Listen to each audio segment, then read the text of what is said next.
Welcome to F1 22. Yes, we're finally here for my team career mode. And yeah, this is part 0.5. If you did miss out part 0, link in the description. Let's get into it.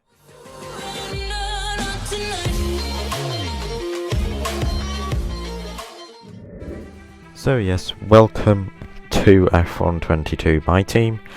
Quick disclaimer, I am on Xbox because my PC isn't working properly. I'm on a laptop, crappy laptop. But we're going to be starting on my team. This is going to be a temporary series. Yeah. Until I get my new PC, which should be soon. Hopefully, fingers crossed. And yeah, we're going to do a full season. We selected the midfield, the midfield option. So we are in the midfield of the grid of the performance chart. Assists, I'm running no assists now, apart from traction control on medium. Others, that says pit release assist on blast because I don't on broadcast. Weekend structure, we're going to do full qualifying and long 50% race. Approximate weather, I'm going to leave this weather thing. We'll leave the settings for now on the career settings, apart from put the player faults up to the highest ones. We're going to put pit stop on immersive and formation lap on, and it's going to be on immersive. We're having everything on immersive at the moment. AI, we're putting it to 93, and now I recorded this before, but I did do a 50% racing Grand Prix mode. As you see, we're doing simulation settings, the same things, same settings, same everything, and I went from last to first. So yeah, I didn't record it because but we're going to use my team icons. So it says, do you want to challenge do you want the challenge of entering into Formula 1 as a new team? In my team mode, you'll start from scratch and be 11th team on the grid, building your team in order to create a lasting whatever.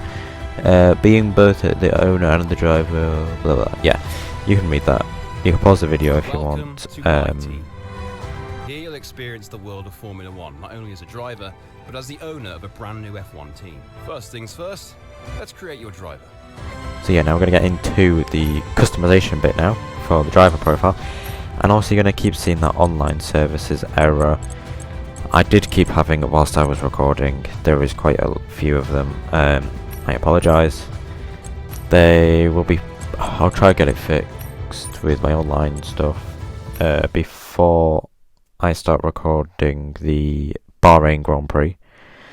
As you can see, I'm just entering my name and everything. As I'm going to use my real name.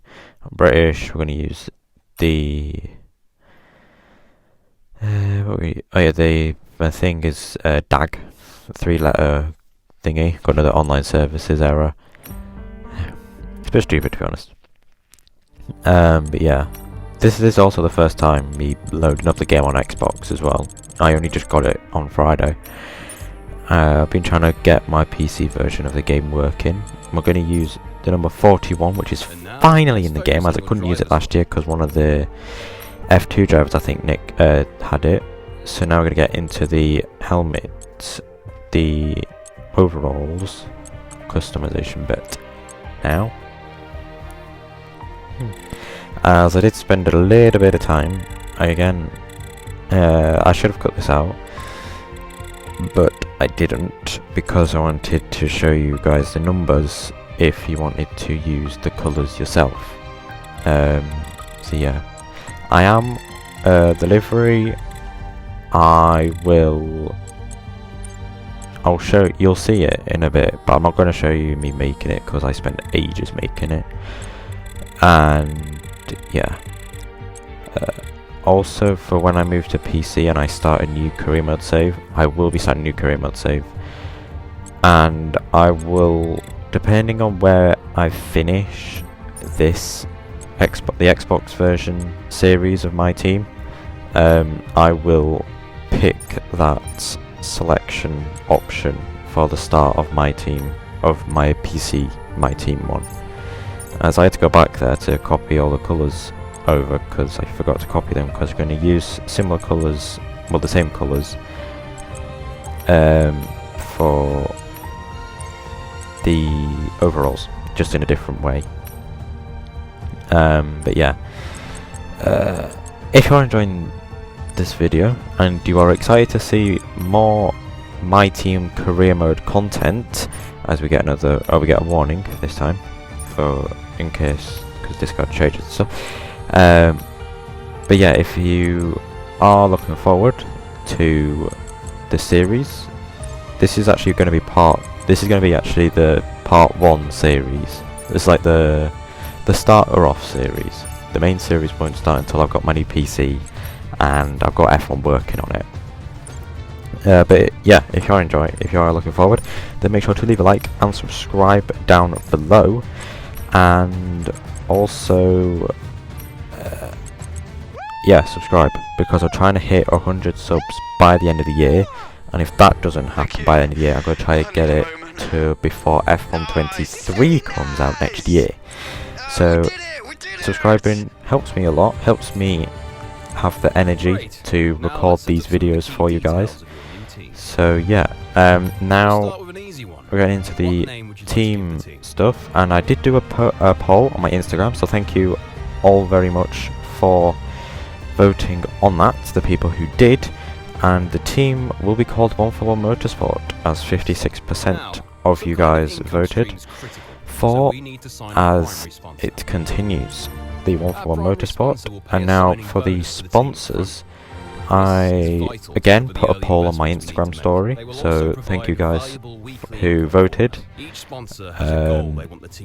As I'm talking over this guy, I am sorry, as I did in the last game. But again, 75% of you guys voted for a medium payout and medium objective. So you guys are very good at making decisions, because the middle option that I think will be not easily done and not difficult is actually the sponsor that we signed on the start of my F1 2021 My Team career mode, which is Echo. So we're going to continue partnership with Echo, which I am glad, because I'm going to try and make this a story mode. So yeah, now we've got a budget to work with. Our car won't be going anywhere fast without a power unit, so let's sign a power unit supplier now.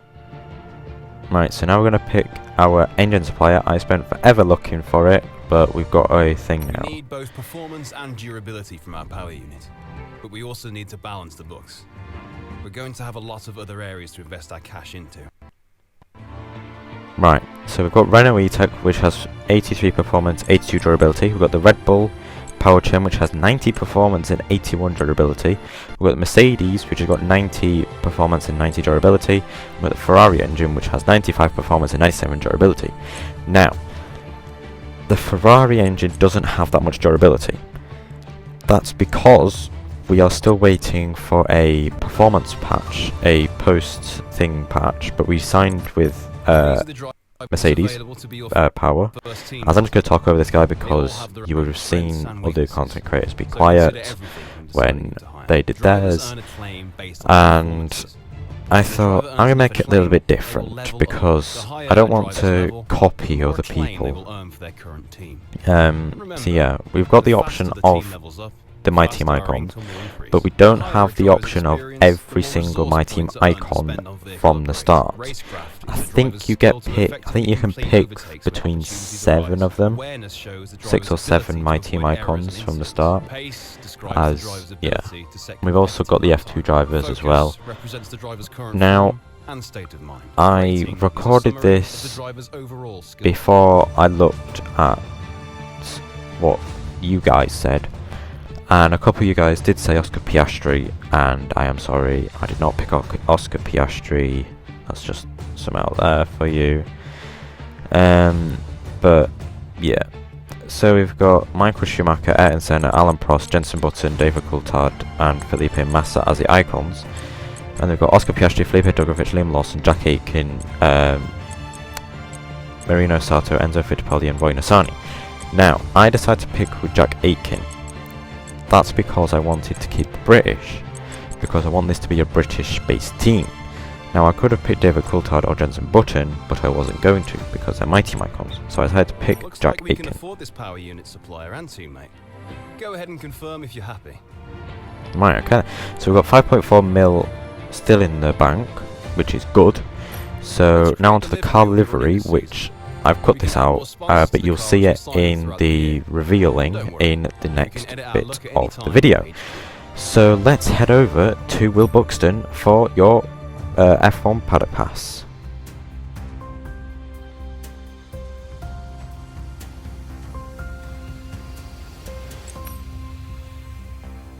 Hello folks, and welcome to this, a very special edition of Paddock Pass. We're here at the headquarters of Formula One's newest team for an exclusive first look at what they will be bringing to the sport. It's always an exciting moment to welcome a new team onto the grid. However, what makes this occasion a little more special is how strikingly different the cars are this year. Yep, the long-awaited new regulations are finally here, and with them, the start of the next era of Formula One.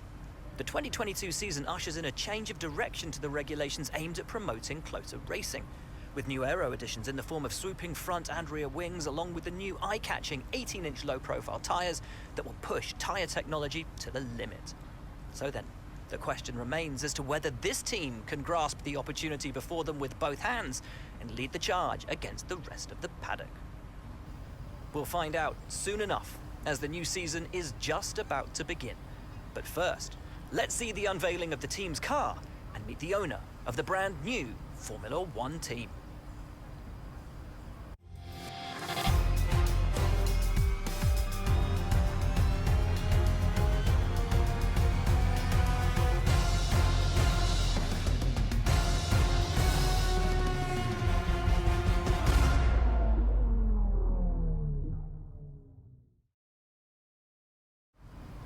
Well, first of all, thanks so much for inviting us here today. It's been wonderful to see behind the scenes. As you might expect, I've got about a million questions, so let's jump straight in. It's been a long time since we last saw a team owner take their own car onto the track, and the sport's changed enormously in the intervening years. How are you going to handle the responsibilities of both managing and driving for a Formula One team? That's a good question, Will. I don't know. Well, I do know, because I answered a question. But I forgot what I answered. So, I'm just going to talk. So, yeah, definitely. With the regulation change, this is going to be tough first couple of races. But, yeah, I won't lie. It's been a lot of work, and there's even more to come. But I wouldn't have taken on the task if I don't. Let's talk about your teammate. Now, it's clear they're excited to have signed with you, but tell me, what is it that you think they bring to the team? Well, Jack obviously is a great choice because he's British, and it brings the British things, you know, British team, British driver and owner, British teammate, bam it together, British team, let's go. So yeah, their skill set really, oh no, never mind. We've seen what they can do on paper, and So you've obviously been putting a lot of work into the car. I know it's early days, but how do you expect it to feel out there? To be honest, Will, in a realistic sense, crap. But that isn't an option here, so we focused heavily on maximising our traction out of corners. Most of the other teams can boast years of experience in Formula One. Where do you see the opportunities to make those vital performance gains you need to put you within reach of the other cars? Well, it's going to be difficult, obviously, with the other teams having loads of experience in the sport, and we haven't had a single race, single lap out on the track. So I think fuel loads are the key to reducing the weight of the car. The efficiency we've got out of the power unit will keep weight down. Ultimately, your success this season is going to come down to whether you can take positions from the other drivers. What is it about your car that's going to give you that edge in those battles? I think probably overtaking. It's going to be tough, obviously, but F1 isn't just one race, it's a whole season. Rigorous stress testing means we can avoid grid penalties and failures. And finally, with so many specialist departments working together here at your headquarters, and with such an important deadline coming up, who's getting that coveted Teacher's Gold Star? Which group do you feel the most proud of right now? Well, in my head now, durability. But because we need to last the season. But due to downforce and all being ground effect, aerodynamics are perhaps the biggest part of Formula 1. What our team has achieved is just really Thank good. you so much for your time. Been wonderful to get an insight from you, and of course to see around the headquarters. Thank you for today. Really appreciate it, and thank you all at home for watching as well. We'll see you very soon. So now, with Will Buxton out of the way, all the media, all the press interviews, we can now focus on actually making our car good. So let's get straight into doing that. As we look and we spawn, no, we don't spawn. We are in our HQ in the main bit where our car is beautifully displayed. And I may do a quick, a short on the colours that you can use if you want to do them. I don't mind. To use the time between races to the fullest Just extent. yeah. That's where these But for activities come PC, in. I will be using Manage mods. everyone's time as efficiently as I possible am to currently maximise getting the somebody team's to make me a performance. livery, but it's not going to be ready for a while because they have things to do. But which I don't really mind because I'm not getting my new PC for a while. But in the background you've seen our activities. We're doing the pre-season merchandise sale and the driver training camp to improve Jack Aitken's stats. And we've got the mailbox as always. And we're now going to move on to the facilities. Now, what's sat on this screen for a while? I am sorry, I'm talking over this guy again. So I've basically just cut it down. So yeah, that's why the music has probably changed. But now looking through the facilities, we've got Spec 2 on the aero, on everything. We've got Spec 1 on everything, on chassis, personnel, marketing, powertrain durability. Apart from now, because I bought a pit equipment upgrade for the personnel facility to reduce the percentage of pit stop errors, which is a new thing in the game. And yeah, so I need a drink. So yeah, now we're looking at the R&D, and we are 6th best car. We're literally in the middle. So the middle of the pack thing says you're in the middle. But what I have realised is it gives you upgrades straight away, yet it still says you start near the back. So I think yes, Cody's have done and EA have done a good job in putting different tiers in for my team as we buy a aerodynamic wheel cover upgrade, I think it was. So we got 350 R&D points, but we have the best durability, 6th best powertrain, 6th best chassis, and 3rd best aero or 3rd best powertrain. But yeah, we're going to buy a sponsor, and then once we've done that, that's going to end the video. So yeah, the top 2 are out the window because rivals. We don't have a rival. Lupo Industries, we've got to achieve a top 10 finish, which might be hard on the difficulty of AI because they have improved. So we're going to sign with PSD, and that's going to be it for this video. So if you have enjoyed this video, then make sure to leave a like and subscribe to the channel if you don't want to miss out part number 1 from Bahrain, which should be out in the next couple of days, hopefully. But that's from me, Owen for 1, over and out. Peace!